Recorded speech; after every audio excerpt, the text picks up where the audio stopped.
Bismillahirrahmanirrahim. Assalamualaikum warahmatullahi taala wabarakatuh dan salam sejahtera. Salam hormat, salam bahagia, salam perpaduan, salam Perak Aman Jaya dan salam satu Malaysia. Serta sambutan salam daripada saya. Ya, seperti yang telah kita rancang iaitu tajuk mengenai 2015. Apa sahaja mengenai 2015. Fokus saya terhadap tajuk 2015 ini adalah tajuk kesan kejatuhan harga minyak. Ya, minyak. Semua orang tahu penggunaan minyak sangat luas dalam negara kita, malah dalam dunia sekalipun. Dari segi automobil, pengangkutan automobil, perkilangan dan sebagainya. Jadi saya ingin fokuskan pada hari ini, malam ini, iaitu kesan kejatuhan harga minyak. Okay, ada beberapa kesan yang telah saya akan katakan, akan saya jelaskan sebentar saja lagi. Dan yang pertama sekali adalah kesan kejatuhan harga minyak ialah kuasa beli masyarakat akan meningkat. Ya, seperti yang kita tahu, apabila suatu barang tu menjadi murah, maknanya kuasa beli rakyat Malaysia ataupun pengguna semakin meningkat. Seperti contoh kejatuhan harga minyak yang berlaku pada baru-baru ini sebanyak beberapa sen. Ini telah menggalakkan penggunaan minyak dan juga pendapatan boleh guna rakyat Malaysia semakin tinggi. Dan ini menyebabkan kuasa beli masyarakat semakin tinggi. Boleh dialihkan ke arah benda yang lain, benda yang lebih menjamin hidupnya. Okey, yang keduanya, kenaikan keuntungan firma akibat ataupun kesan daripada kejatuhan harga minyak itu sendiri. Seperti contoh syarikat ataupun firma yang besar yang menggunakan banyak bahan api seperti petroleum dan sebagainya. Apabila harga minyak ni semakin jatuh, bermakna keuntungan firma ataupun syarikat itu semakin tinggi. Bermakna kos penggunaan minyak untuk pengeluaran firma itu semakin kurang. Bermakna keuntungan itu dapat ditingkatkan ke arah yang lebih tinggi. Okey. Yang ketiga sekali, kadar diskaun ataupun kadar bunga bank perdagangan telah jatuh. Maksudnya, pinjaman yang ditawarkan oleh bank semakin banyak disebabkan kadar bunganya telah jatuh. Kerajaan melalui Bank Pusat, Bank Negara Malaysia kita hari ini telah mengarahkan bank-bank perdagangan, contohnya seperti Maybank, CIMB, Bank Islam, untuk menurunkan kadar diskaun ataupun kadar bunga yang telah dipersetujui oleh Governor Bank Negara kita untuk memberi pinjaman kepada rakyat Malaysia ataupun firma ataupun syarikat yang besar-besar. Apabila kadar diskaun ini jatuh, bermakna penawaran wang dalam masyarakat kita semakin meningkat, semakin bertambah. Apabila kadar penawaran wang semakin bertambah, maknanya perbelanjaan agregat rakyat Malaysia semakin meningkat. Apabila perbelanjaan rakyat Malaysia semakin meningkat, bermakna kuasa beli rakyat Malaysia semakin meningkat. Dan ini akan meningkatkan lagi ataupun mengukuhkan lagi kedudukan ekonomi negara kita. Okey, itu dari segi kadar bunga yang telah ditetapkan oleh Bank Negara Malaysia kita. Okey, seterusnya, pengeluaran firma akan ataupun kilang semakin bertambah. Bermakna firma akan menambahkan lagi pengeluaran ataupun barang ataupun output akibat kesan daripada kejatuhan harga minyak ni sendiri. Apabila harga minyak tu jatuh, bermakna kita dapat menghasilkan lebih banyak lagi pengeluaran yang produktif kepada syarikat. Dan ini akan menambahkan lagi keuntungan syarikat itu sendiri, seperti yang saya sebutkan tadi lah. Dan apabila pengeluaran tu semakin meningkat ataupun firma ataupun syarikat tu semakin meningkat, bermakna ekspor Malaysia semakin meningkat. Apabila ekspor Malaysia semakin meningkat, bermakna pengeluaran wang asing ke dalam negara kita semakin meningkat. Dan apabila pengaliran wang asing ke negara kita semakin meningkat, bermakna pelaburan langsung asing pun semakin meningkat.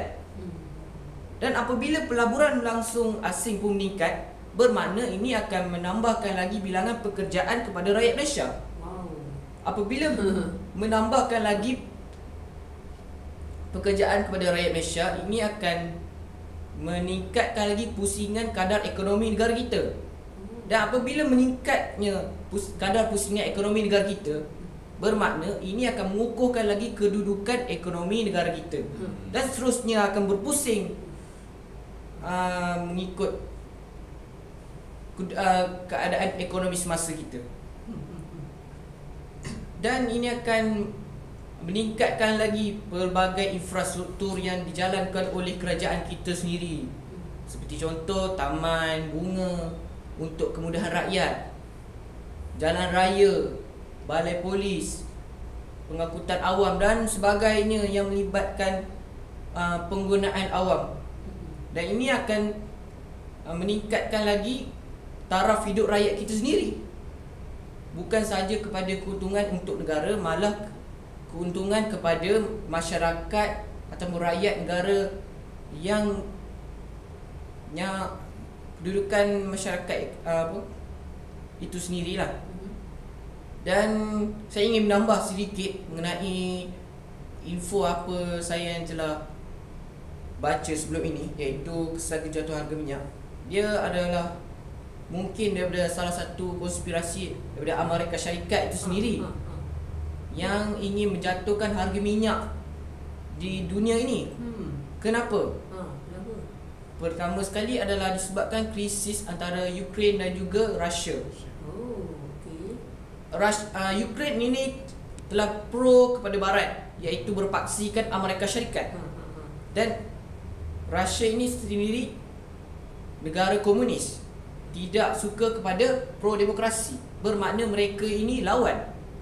Jadi apabila berlakunya konflik di sempadan negara Russia dan juga Ukraine, iaitu di Kiev, Russia tidak mahu mengundurkan tenteranya dan Ukraine sendiri telah mengarahkan atau memaksa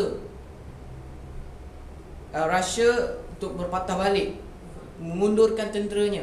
Tetapi Russia tidak mahu bersetuju mengundurkan bala tenteranya.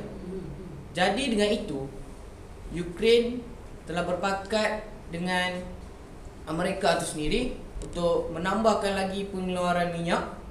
Berpakat Amerika juga pada masa yang sama berpakat dengan Arab Saudi untuk menambahkan lagi pengeluaran minyak, untuk mengakibatkan nilai mata wang rubel Russia itu jatuh.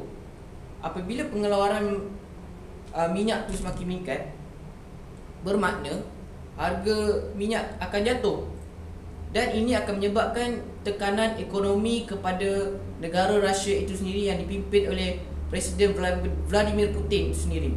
Bermakna Vladimir Putin ini, iaitu Presiden Russia ini itu sendiri, mengalami tekanan politik dalam negara sendiri akibat krisis kejatuhan harga minyak dan juga krisis konflik peperangan yang berlaku di sempadan negara Ukraine dan juga Russia, dan juga tekanan daripada negara-negara Eropah ataupun kesatuan Eropah itu sendiri.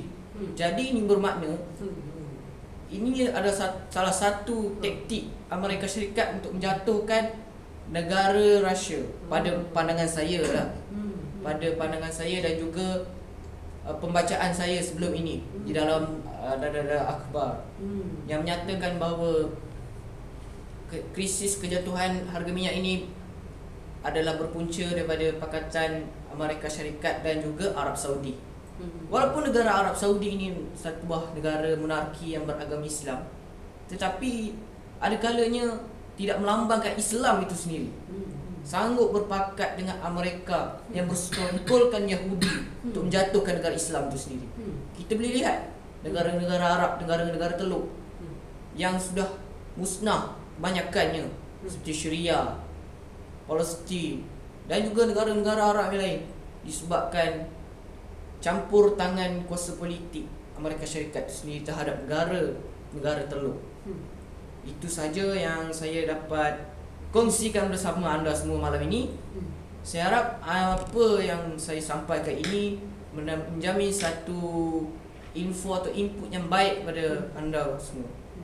Dan juga kita sebagai rakyat Malaysia harus bersyukur dan juga meningkatkan lagi ilmu pengetahuan kita tentang ekonomi dan juga pengetahuan am, supaya kita sendiri tidak ditipu, tidak dimanipulasi oleh pihak-pihak tertentu yang cuba merosakkan atau mengganggu gugat keharmonian negara kita.